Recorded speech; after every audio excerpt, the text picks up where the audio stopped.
We have been duped by feminism, sexual liberation, and antidepressants. We have been told that we are powerful and free now as women, but we feel tired, wired, and bitter.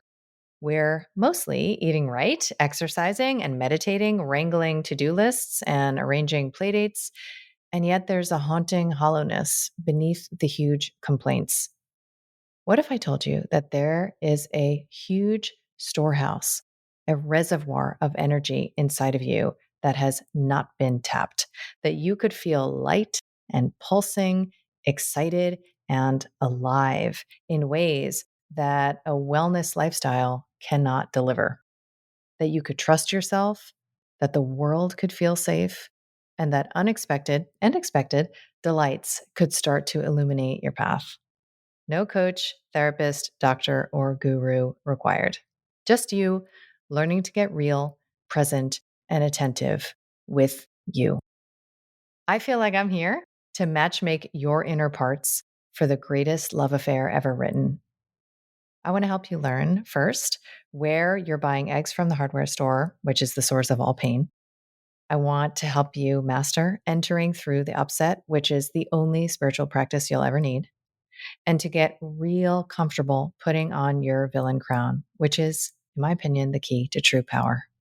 And then you'll attune to your inner yes so you can live the life defined by the specific pleasure of who you are. I am so excited to announce my latest book called The Reclaimed Woman, which is available for pre-order now. So if you head to the link in show notes, you can learn more about bonuses, events, and companion offerings. And I cannot wait to see your gorgeous face on the path.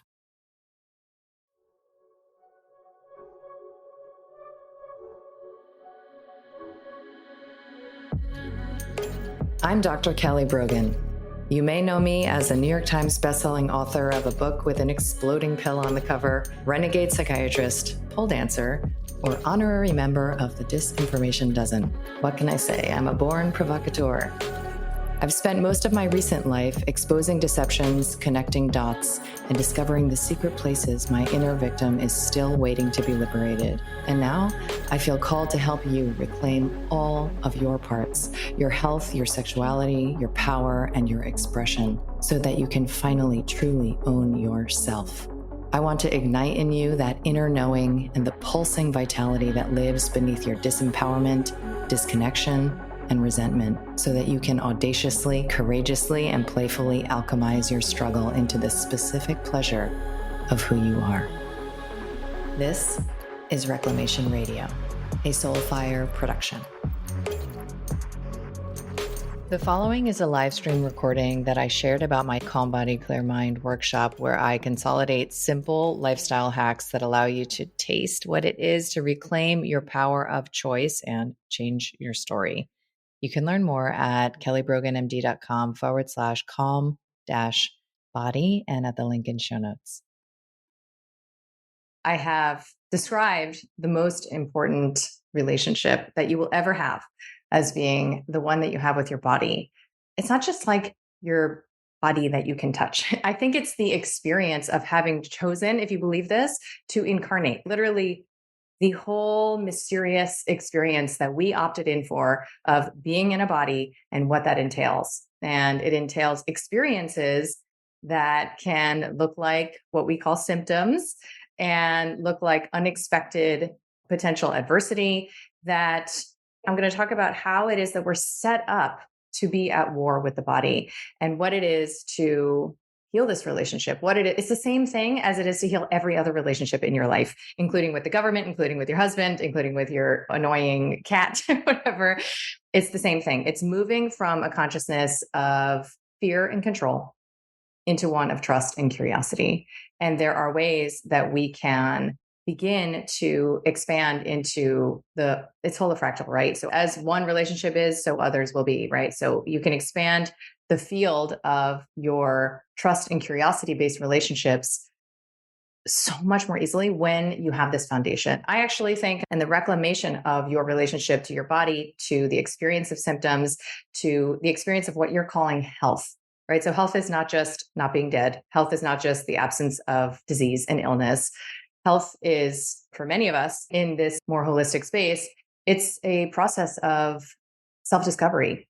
It's like you are walking yourself home to you. You are remembering who it is that you've always been. And again, if this may be part of your belief system, perhaps we chose to forget so we could have the delight of remembering. I often reference this Alan Watts lecture where he talks about what it would be like if we could be in charge of our dreams. So the first night you have all the incredible sex, and the second night you go on this wild adventure, and the third night you eat all the amazing food. And then by the seventh night, you're like, you know what? You make it up. Somebody else make it up. Because it's so much more delightful when we have that element of surprise. And I would add that alchemy is what's on deck for all of us right now. And that this experience of being able to turn mud into lotus, shit into gold, to be able to access within this vessel of a body what it is to turn what we are hurting over, what we are hating about, into what delights us, into what feels expansive and free and even pleasurable. That's what we came here for. So the experience of healing this relationship, you may know that I like to think a lot about life in the world in terms of polarity. So masculine, feminine polarity, you could call it yin yang, whatever. I like gendered terms. So I think about the experience of exercising commitment and focused attention as being fundamentally masculine traits, let's say, masculine behaviors. So, a lot of what we do when we make the choice to reclaim our health, right? I know what it takes, and I know how powerfully expansive it is to heal this relationship to the masculine. And maybe a better word is mature it. So, when you are maturing your relationship to your masculine, what you're doing is you are lovingly working with commitment, follow through, and you are honoring the impulse.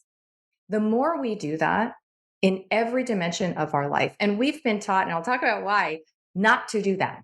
We've been taught that our impulses are not to be trusted. So the undoing of that is to begin to trust your impulse. So you trusted the impulse to be here. That was your healthy, mature masculine holding space for your feminine.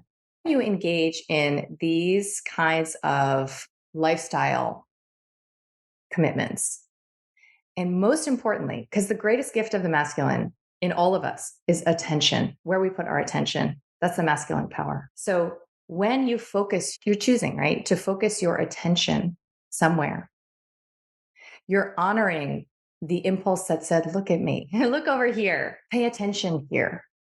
And so when you begin to exercise your power to commit, to follow through, and to really mature your masculine competence, it starts with honoring the small yes, that whisper of there's something here.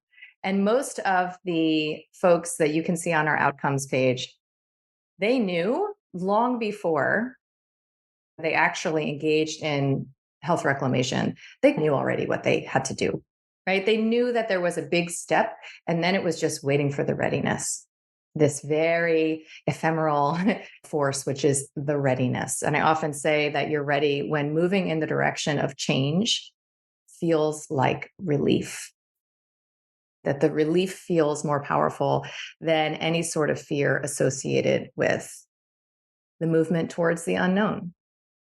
So a lot of the yes that you're holding space for, but probably you don't really have a good sense what you want in your life. You know what you don't want? That's normally where we start. Like, I don't like the job. I don't like the relationship. I'm sick of this house. My car sucks. We are so habituated to our no that actually we begin to live off of the small sort of thrills of that repeated pattern of encountering disappointment and resentment and frustration.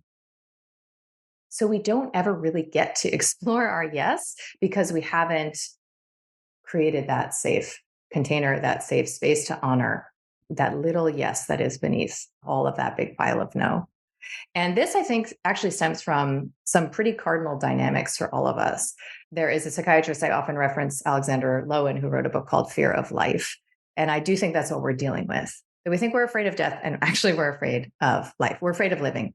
And for good reason, not just because, like, oh, what if I'm so beautiful and wealthy and popular and well, I won't know what to do with that. Yes, and it's deeper because early in our childhoods, through seemingly mundane but very insidious sort of sociocultural conditioning, we are pit against our vital force. I like to call it our eros. We are pit against this. We are put at war with our own life force energy. Whether you think this was done systematically, intentionally, and you're some kind of crazy conspiracy theorist, or it's just the nature of the human experience and parenting and family dynamics, it doesn't matter because, whether it's being told when, you should eat and being told how much you should eat, whether it's food being used as rewards, whether it's the fact that you have to raise your hand to go pee-pee as a 5-year-old and you don't get to just learn when it's time for you to go pee-pee, all of these sort of daily dynamics. And then you pile on, of course, doctor's visits and physical exams and birth and all of the ways that we are channeled and funneled into a system that says, you don't know best, somebody else does. And don't trust yourself. You're not an expert on you. There's another expert you can consult on you. And of course, then there's the role of our relationship to our sexuality and how most of us grew up in households where it was not to be spoken of, or it was not allowed, or we were punished and shamed for any emergent elements of our own sexual energy. This is how all of us are set up for this warfare consciousness. And this warfare consciousness, I often call victim consciousness.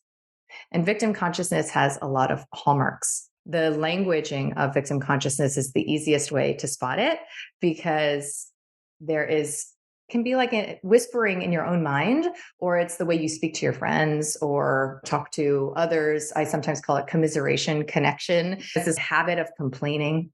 But the language will often include, I can't, I have to. And you can, and you don't have to. That's the truth. But we get so in this pattern of understanding ourselves to be imprisoned. You could go so far as to say enslaved, that we don't know that we are the ones who have the keys. I mean, it sounds so cliche, and it's actually true. I've witnessed it hundreds and hundreds and hundreds of times. I've experienced it myself. You have the key. You've always had the key. And you are, even from childhood, when we chose to meaning make about our traumas in a certain way, of course, we had good reason to choose that way, to say, I must be a bad person because my uncle did this thing to me, right? There are strategic ways that we, because of our dependency and helplessness as children, that we choose to survive, we choose to narrate. And there is no process of initiating any of us into adult consciousness and the reclamation of our power that honestly we've always had as divine beings. And somehow we end up walking around adults in essentially big girl clothes, and we still are dealing with the same psychology that never was matured from earlier in our lives. So this kind of no fair, why me? I hate this. If you're a more colorful speaker like me, it will be like, fuck this. That's often what rings through me. But then it's this subtle sense that something is wrong with you. I've been told by most of the patients that I have facilitated health reclamation with, alongside and through, that what I offered them was simply the permission to no longer believe that there's something wrong with them. And I work with this every day. I have the impulse, for example, in my personal life, I have the impulse to move. I want to move houses, and I live in a beautiful house.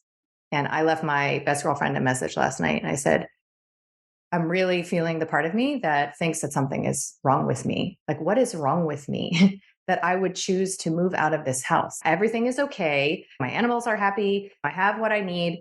Why would I move? Am I just that fucked up that I would just create drama and create challenges for myself? What's wrong with me?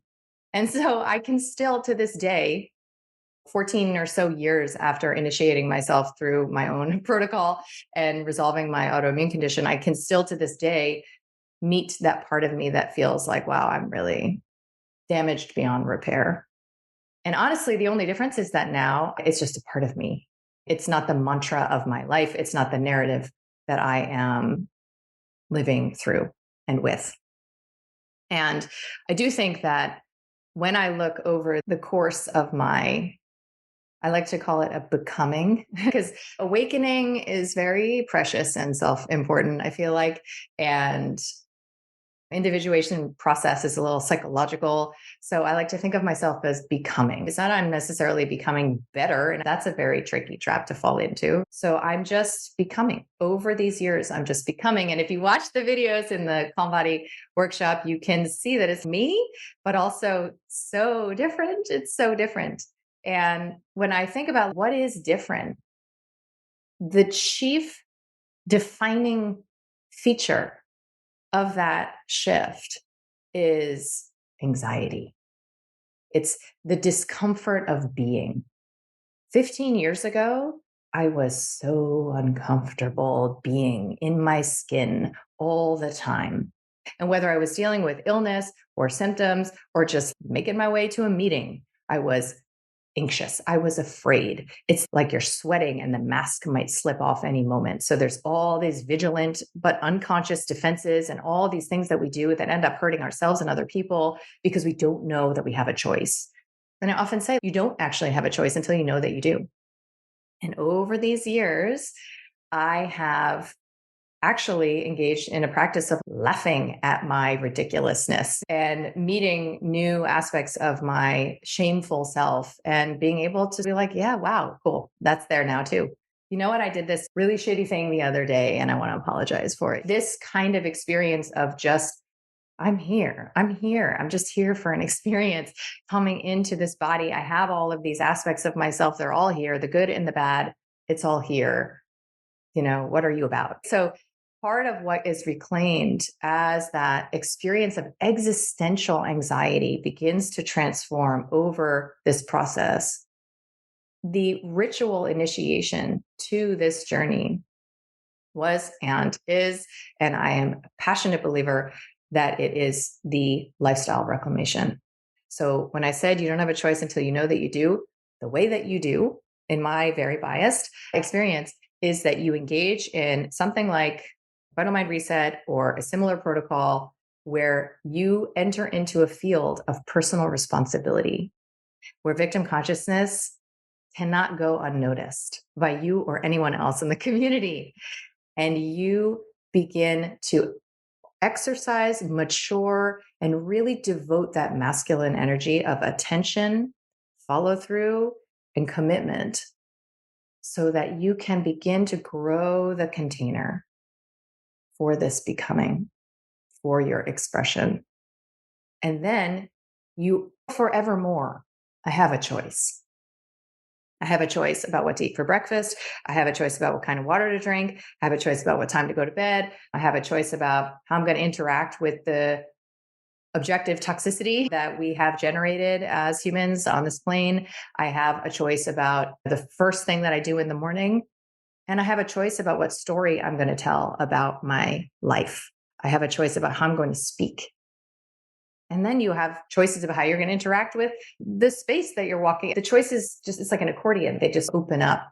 And that level of empowerment, I think we all imagine we want, but we probably aren't ready to actually step into until we are. And that's why I'm a big believer in starting with a ritualized reclamation of lifestyle choices. Before you start assessing the health of all of the relationships in your life and what is your purpose and are you living your dharma, how about you just get right with your lifestyle choices? How about you just get right with your body? How about you just start to care and really turn your attention towards yourself? I'm a big believer in sacred selfishness. I think it's one of the truisms of the human experience, which is that every single thing we do for ourselves to meet our own needs. And when we are pretending otherwise, oh my God, it is a torture chamber of very draining dynamics. So part of really resolving that gaslight that you're doing anything in your life for anybody other than yourself is to actually do something for yourself and to actually say, you know what, for a month of my life, this is what my attention is going to be on me, on everything that matters to me, beginning with I call it the chopping wood, carrying water. So before I open up to questions, and I believe there are many, I hope to get to a lot of them because you can see I like to chitty chat. So I will do my best to get through as many as I can. I want to just briefly tell you my story in case you don't know it. And this narrative and this story is just a story. So it's just the story I like to tell about my experience, and maybe that story will change in the future.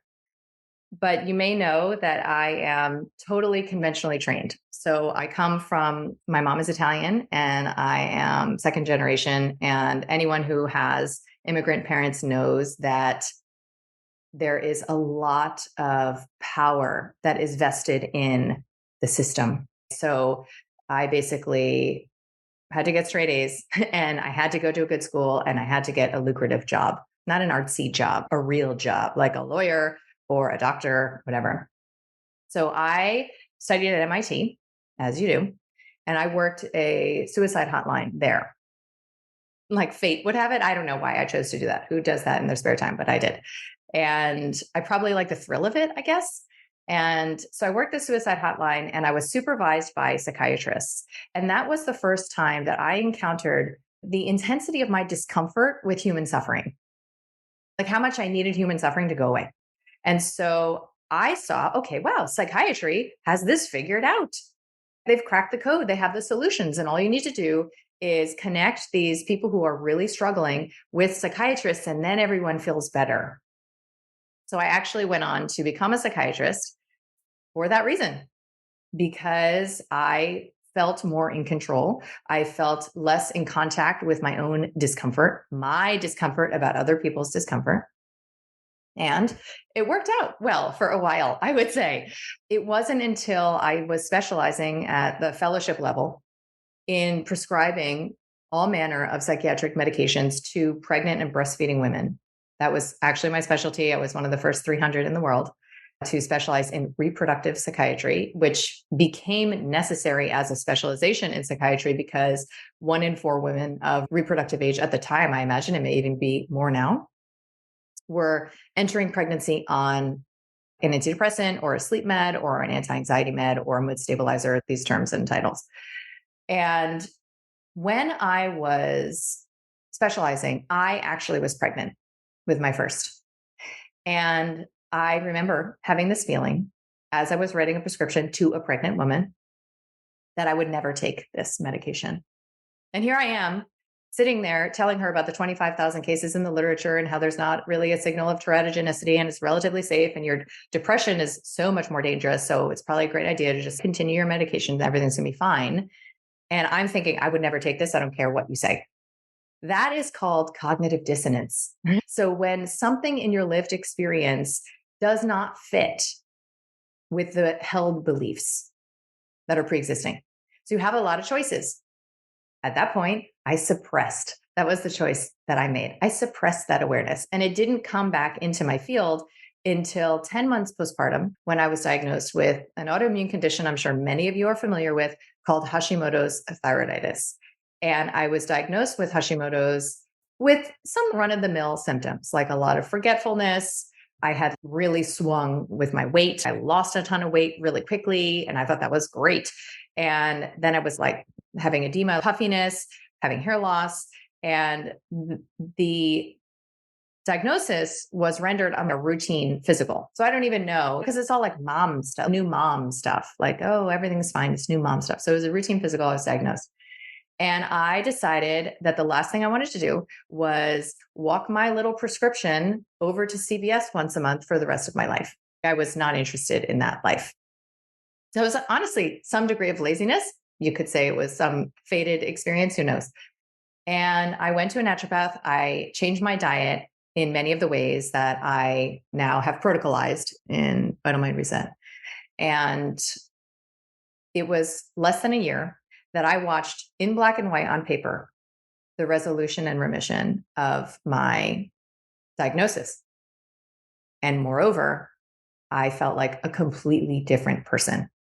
Now, I wasn't really sick. I was still functioning, but there were all of the like constipation or a little brain fog, and my energy was all over the place.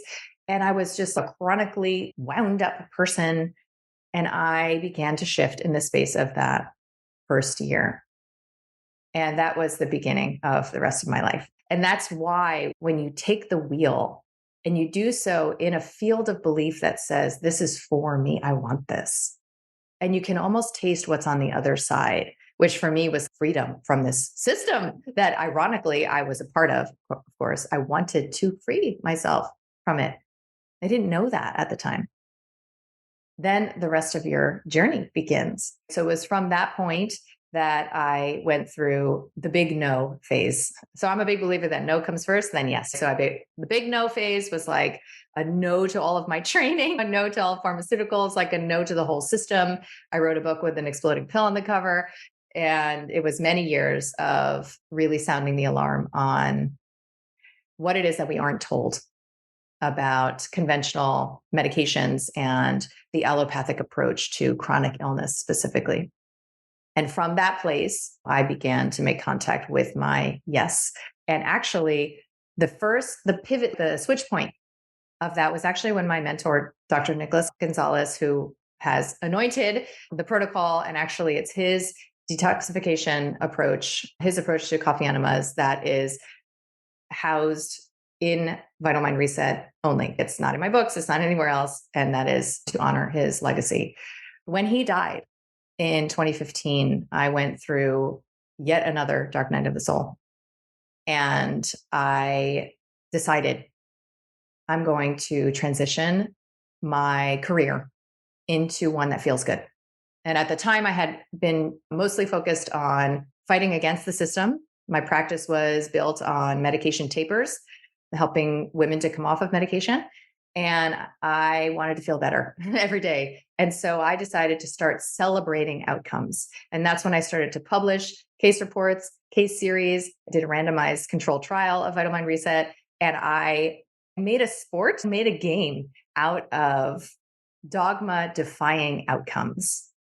Like, did you know that you could put Graves' disease or lupus or migraines or asthma or IBS or even schizophrenia or bipolar, all of these labels into lasting remission? Did you know that that's possible? And that is when I began to focus my work on what is possible. Because I figure if you know what's possible, then your nascent feminine, that little yes inside of you, that little I want that inside of you can come online. And if your masculine is mature enough, you can make the right choice for that feminine impulse and you can follow through on it and you can expand into this new layer of your becoming. You can have a deeper experience of okayness in your own skin. And you can begin to encounter moments of delight in your life, which are, I think, often present themselves when adversity is alchemized into pleasure. I've told the folks in Vital Life Project, my membership, about this, but the other day I imagine some of you were at Fit for Service, but I was coming back from Aubrey Marcus's event with his amazing community at Fit for Service. And I had a great experience there. And my ranting and raving was very well received. And I get to the airport and I'm feeling really okay, which for me is like the holy grail. I don't always, even at this point, still trust when I feel happy. I want to feel just okay, deep okayness, like I belong here. Like I literally belong here on this plane. So I'm feeling really okay. And I'm like, I want to make a list of something. I'm not really a big gratitude list kind of girl. I don't know. It's just never been in practice. That's stuck for me. However, I sat down and I right at the top, the title of this list I'm going to make. And it's like things that are going well. But then I am a believer in the maybe principle, which is like the things that go well sometimes are really challenging afterward. And the things that are really challenging often are the best things. So what does that mean? What do I know, whether it's well or not well? So I changed it to things that went delightfully today. And My list was not like, oh, I got a standing ovation at the talk. It was so great. Or my hair turned out okay. Yay. It was like I lost my wallet and then I found it. Right. Like my suitcase didn't fit anywhere on the airplane. And then a guy moved his stuff a little bit and it fit right over my seat. So it's these little examples. And of course, they're the big ones, like how and why my mentor's death was one of the most pivotal elements of my becoming. How could that be? Right. I lost the most benevolent father figure I've known in this lifetime. And how could that ever be something other than terrible? Right. So the delight of that is part of what then we begin to experience regularly because you relate to adversity differently. So when you get a fever or a cough, or you begin to struggle with sleeping or whatever, every little thing that happens in your healthscape, and then when your relationship begins to deteriorate or you encounter a parenting challenge, you have this now well established habit of turning towards it with curiosity because you've evolved and transformed that impulse that otherwise would be there to control, to submit it. This is the immature masculine. It's like, do what I say. It's the abusive energy of do what I say because I can't handle otherwise. There's a different way for you to relate to yourself. And I have absolutely related to myself that way with my health, even when I was in the developing of this protocol. In fact, I re recorded all the videos at the beginning of pandemic 3 years ago, all 44 days, because I felt like, you know what, my energy has shifted and this can be lighter. I want to have an experience of so many of us doing this because we want to, because it's the most interesting adventure to see what happens when you change these variables in your life and the unexpected emerges because you're ready for the unexpected. What is the story that you've been telling? Like, I have this, or I'm sick, or I'm poor. It doesn't have to be about health because it's holofractal, it's all connected. I'm destined to be alone. Like, nothing's going to help me. What is the story that you are really tired of? It's not actually the defining feature of your selfhood.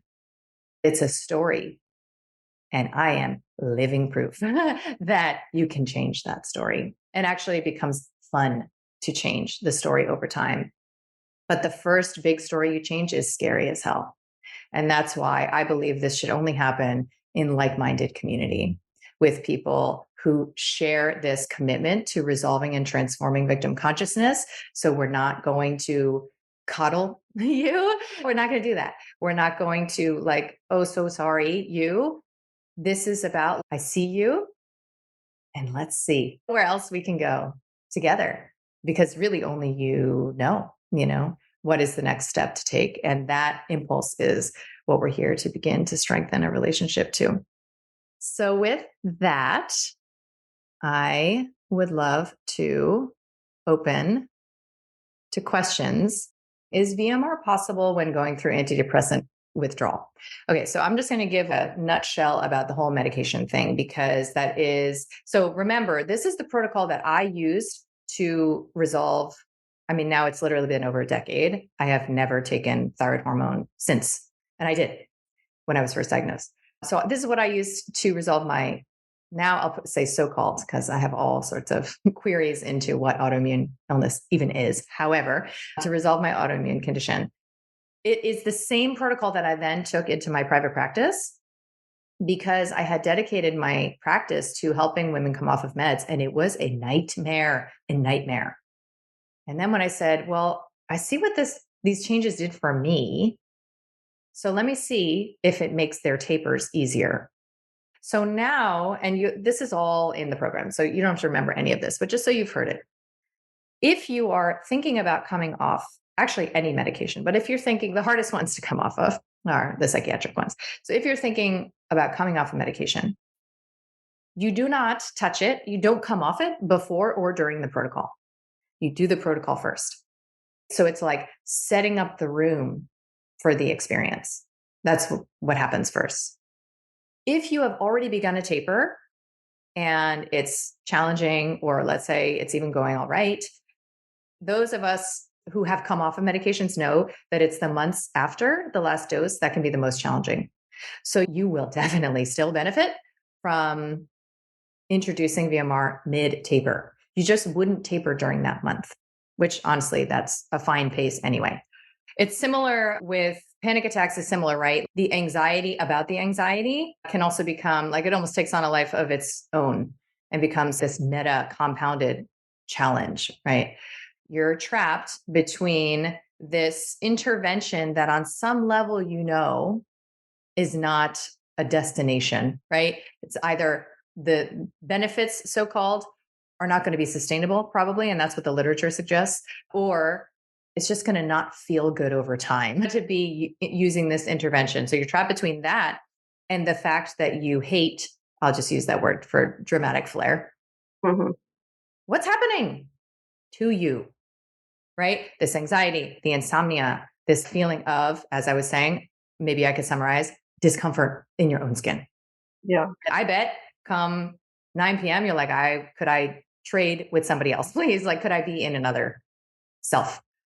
Mm-hmm. And that trap is what needs to be alchemized. That trap is what needs to be transformed. And it's not like you're just going to be freed from the trap. Like there's some magic pill. If there were a magic pill, you wouldn't be asking me this question because you're already on it.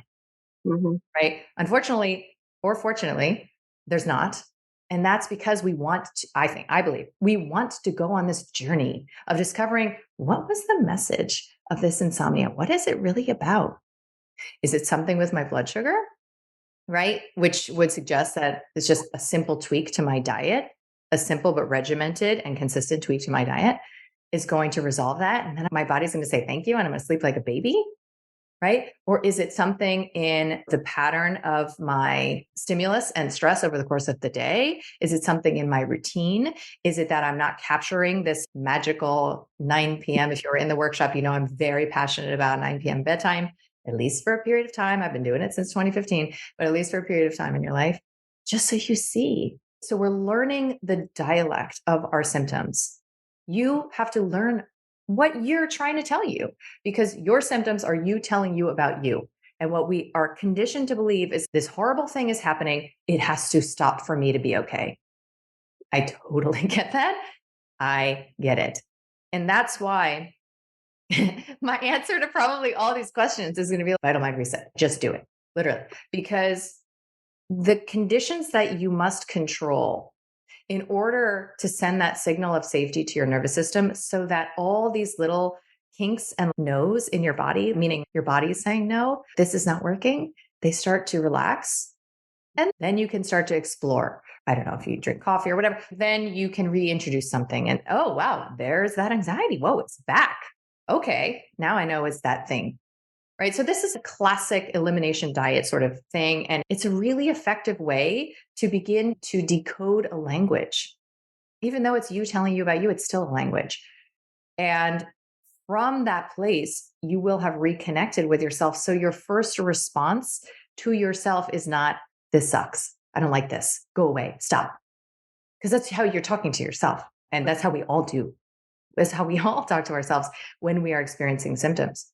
Mm-hmm. So I wouldn't focus on the meds piece because that will be, it's like people ask me too about smoking cigarettes, like all that stuff. Once these foundational needs are met, they're so much easier to just peel away. So you're not doing this to get off the meds. You might do this if you choose to. I would love that because I'll remember this conversation. It's just the greatest delight of my life to see over and over and over again that these shifts are possible and they don't take long. They really don't. I mean, the people having experiences in the workshop saw that in days. So I do think that part of what I want you to come away from this little chitty chat with is just the possibility that there's actually nothing wrong here. I know that sounds weird because insomnia can make a sane person crazy, literally. Mm-hmm. Trust me, I have a lot of experience with insomnia in my practice. Almost 100% of my patients dealt with insomnia at some point, sometimes for months on end, sometimes very severe. It can be the greatest initiation to yourself. So if you can start to reframe your experience as like, oh, wow, this is where the reclamation of my power begins. You'll see it's real. And it's not just like your anxiety's gone, your insomnia is better. When you go through it and you unite with your experience, there's all sorts of, I don't know, layers of your life that begin to shift. And so that's how big a deal this is. And it's not to suggest that what you're dealing with is not maybe in moments like pushing you to the brink, because I know firsthand and also through my patients what that can be like. I mean, that's one of the most regrettable things I did was sleep train my kids because I just didn't know better, I guess. When you know better, you do better. There's no such thing as hypersensitivity because your sensitivity is always rightful. Your body is always interpreting according to the psychobiological term is your neuroception. So how are you perceiving safety or danger in the world? And there could be like a pile of laundry, right, on a chair in your room. And you can literally be cowering under your bed with a gun, thinking that it's an invader, intruder or some sort of perpetrator. Or you could see it as a pile of laundry. So reclaiming our neuroception, which is to say that loud noise actually isn't dangerous to me. Or for me, weirdly, I don't like wind and fans. It's like, does something to my system that is really uncomfortable, that my system registers as problematic. Why? Right? Part of that vigilance was a wise response. Right? So that vigilance has served at some point in certain environments, in certain contexts. So part of how we catch all of the dimensions of ourselves up to the here and now and to find more ease that's available to claim that ease is this foundational nervous system healing. It's like we know because of Peter Levine's work and Stephen Porges's work, we know that there are different patterns of stress physiology, right? So as we adapted in our early trauma-based experiences, as we adapted, we recruited fight, flight, freeze. Often we add in fawning, which is appeasement, like coerced appeasement almost. And it served us. The way that you can begin to exercise choice in those responses, or at least awareness in those responses, it starts with this foundational healing. And so while there's so much beautiful somatic work that can be done, I'm imagining some of you are even somatic experiencing practitioners or different kinds of somatic therapists. For me, that comes after. Like now I do somatic experiencing work to help me with things like my startle reflex. If my girls come in the room and they don't announce that they're walking in the room, like I'm on the ceiling with my cat. For me, first comes a lifestyle protocol. First comes that fun. And in fact, sometimes I look at these people in the somatic experiencing world and I'm like, have you ever done something like VMR? Because it might be a lot more accessible to you to expand your capacity, because that's what this is about, right? Like your nervous system capacity for what is challenging, frustrating, triggering, scary. Because why? You have the discernment. You're not in fight, flight, or freeze. You can see that it's a pile of laundry, right? You can perceive accurately. I mean, not to get into like socio-political realms, but this is so much of what happens in the activism space is that we see boogeymen all the time, all around us. I mean, it's really the same as germ theory. Like we see this scary stuff all around us, but if you look around the room you're in, like everything's actually fine, right? So we start to live in a scary reality, a dangerous reality. And of course, you need vigilance in that reality. But when you can sort of reel it back in, you can make contact with your body's signals. You can start to like monitor them, like what actually is happening in my body, what do you need in this moment? Then everything can become more grounded in the here and now and fundamentally typically safer. But I think that comes later. I mean, for me, it was like a decade later, actually, that I started that work. Like I needed to heal my adrenals. I needed to heal my endocrine system. Like I needed to allow my gut to be functioning in a healthy way for years before I got into the nuances. And that's not to say like you're going to be like struggling and suffering in this like quasi ADHD land, unmedicated ADHD land or anything like that. It's just to say that if you can shift your perspective to say, my body is still wisely responding, the more signals of safety I can send, the better. And the sooner my capacity to really assess whether something is dangerous or not will grow. And a lot of that, I think does begin with this sort, I call it like a 360 signal of safety. So that's why in VMR there's a detox pillar, right? Which again comes from my mentor, and then conscious consumerism, what kind of stuff to buy, like what kind of laundry detergent, et cetera. And then there is contemplative practice. And I was never a meditator, never, until I, for many karmic reasons, ended up in a Kundalini yoga training. And I fell in love with that form of meditation. Why? Because you get a quick hit, because you feel it quickly. So the meditations, they're called medical meditations in this protocol, are 3 minutes long. That's it. That's all you do, 3 minutes every day. So it's not like 20 minutes watching your thoughts. I still find that challenging. And then, of course, it's very specific, but not super unique nutritional protocol.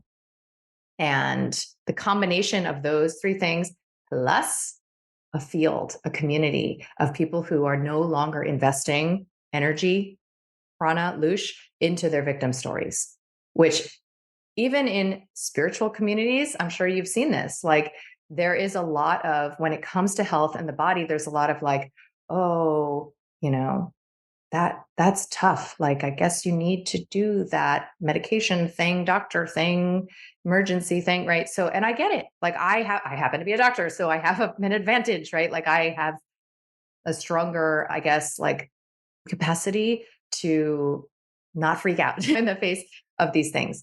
I don't know what it is, but I do know that it's the field of belief is very specific, and the way that we encourage people to speak, because your words are spells. This is all how, again, you send that signal of safety from this very comprehensive place. And it's possible. It's totally possible to shift. But I think it starts with, again, like I said before, coming from the perspective that nothing's actually wrong.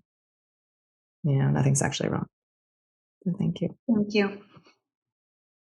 So I stopped imagining that I know what is best for anyone a long time ago, years ago, when I recognized that you're not ready till you're ready. Maybe you're never ready. And who am I to imagine that I know what's better or worse?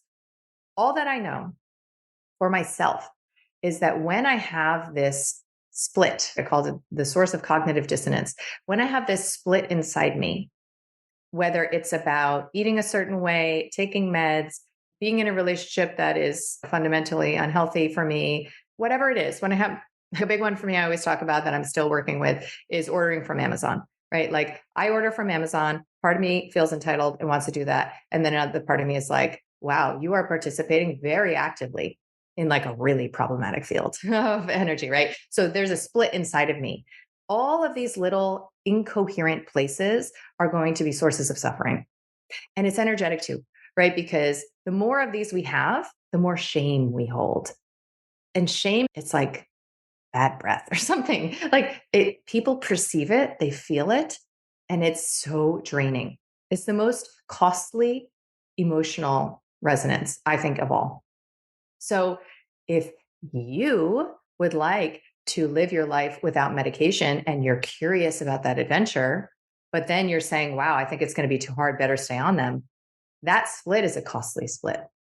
So that's why I say when you move in the direction of change and it feels like relief, if you choose to join us for this year's VMR, and the moment you click, I'm a big believer in the moment you click, invest, the moment you click pay, crazy magic happens right at that moment. I've invested in dozens and dozens of programs, and I know that's been true for me as well.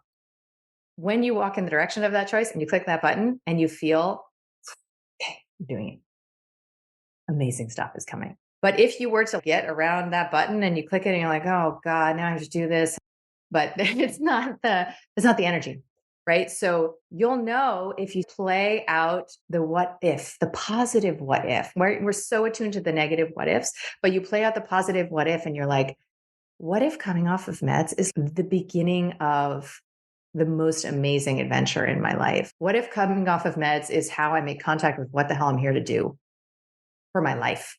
What if coming off of meds is actually what helps me to get clear on my relationship and whether to stay or go, right? Those kinds of what ifs will help you to contextualize, yeah, what is an initiation that for most people, not all, comes with tapering these medications. I always say that it is very, very special folks who find themselves in the terrain of psychiatric medication taper, because these are strong humans, these are courageous humans, and these are powerful people, right? I call them the canaries in the coal mine. So the most sensitive to how it is that we are wrongly living. We need these sentinels now more than ever before. And we need you like aligned, awake, and empowered, ready to roll.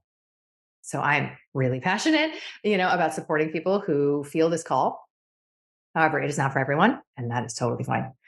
And I will just reiterate that there's no like tapering during the protocol.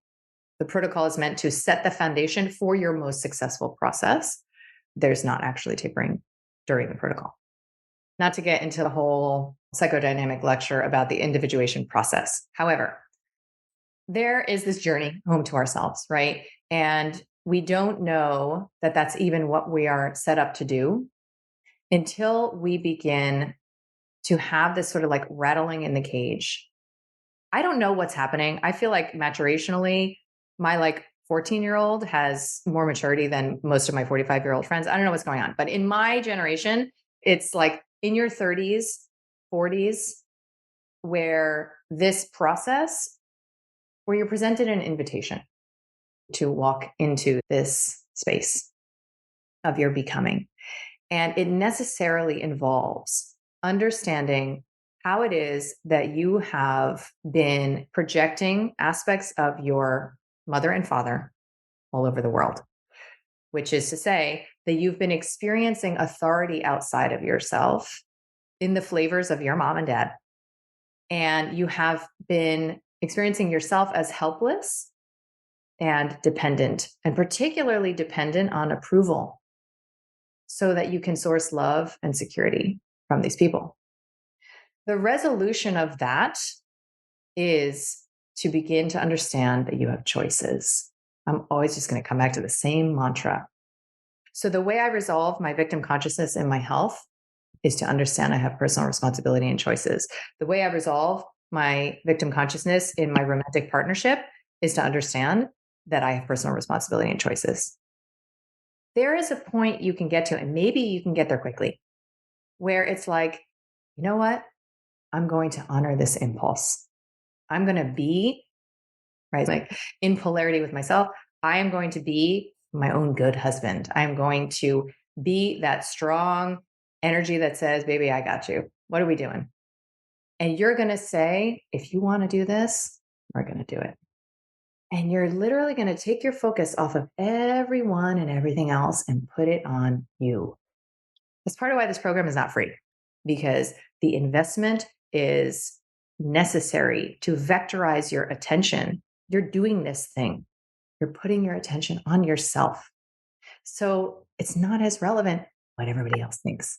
And if you're doing something like this from the energy of, this is the good thing to do, this is what a good person does, why are you bad people not doing this with me? It's not going to work. If you're doing this from the energy of, I actually think I might be ready to start to learn how to love myself and care about myself so that I can live in a world of love and care, right? Then it's like inspirational to other people and they become curious. So, so many people who finish the protocol, and the same in my private practice, they would be like, oh, I have to get everybody to do this. I got to get everyone to. No, you don't have to get anyone to. Don't even try, please. Don't get anyone to do this, right? Just model it. Just be it. Just own your choice. Just love on your yes that much that people are going to wonder, just focus on yourself. Bring the attention back inside. Stay in your business is what it took me a long time to learn. So if you're just doing a diet, if you're just doing meditation, if you're just doing a detox methodology, you can definitely, appreciate a lot of yield and gains. But when you do this 360 plus marinating, honestly, in the brainwashing that I am specially qualified to deliver to you all in this group field of people who believe that there are possibilities that they were never told, existed. I'm just going to quickly, because I see this all the time and I tell myself this kind of thing too. Erin is saying, I'm a difficult case. What works for others doesn't work for me. And I would just say that if you want that to be true, it will be true. And I have struggled with, I call it terminal uniqueness. It's part of my woundology where I feel so different sometimes from other people that I can't imagine anybody could empathize with my particular struggles. And I convince myself that what others experience like just won't translate like into my reality because I'm that different. I actually think this kind of differentness, like this feeling of being like alien, like an outsider, like not belonging, is part of that foundational childhood, like rejection for our vital force essence that we experienced. How could you ever feel that there's hope for you, that you're like other people, that things are going to work out, right? If you were raised to believe something's fundamentally wrong with me, everything that I do is from a place of badness, and like I only get love when I'm good. Okay. So while you feel unique, it's like in your uniqueness, like I'm sure so many people can relate. So, like, how unique are you really? And what I would say is that you're not ready to change until you're ready, because there are ways that we get our needs met by our struggle. Trust me, take it from me. Now I understand. I like laugh at myself. I'm like, wow, I must really love this like kink that I'm in. You know, we get our needs met through our struggle. Think about it, right? If you are chronically ill or you're chronically struggling, you don't have to learn how to say no because your illness does it for you, right? No, I can't go to that thing. No, I can't do this thing. No, I can't expand my business. No, I can't work on my relationship. No. And you actually don't have to ask for what you want, which is one of the harder things most of us will ever learn as adults, is asking for what we want. So you don't have to ask for what you want because there is built in compassion, sometimes pity, sometimes empathy, and caretaking, especially if you have regular healthcare providers, right? So it's built in a lot of our, basic needs. And then even our need for belonging, right? Like when you have a diagnosis, I'm not saying you're dealing with this, but like when you have a diagnosis, you belong to the people who have that diagnosis. It's like a club. So there comes a point where the meeting of those needs through that approach feels more and more like empty, right? And that is often when people seek out another way, right? Like hence the burgeoning field of health reclamation and so-called alternative medicine. And it means that you're ready to meet your needs more directly. You're ready to learn what doesn't work for you, how to say no, which might for some of you be like how to order at a restaurant and order like a gluten dairy free meal and not feel like, you're assaulting your waiter with your neuroticism, whatever. Like how do you live in a world where there are boundaries around your preferences, where things don't work for you and you're owning that, right? And then, it's also learning to ask for what you want and to grow your capacity to receive it, which takes time. It does take time.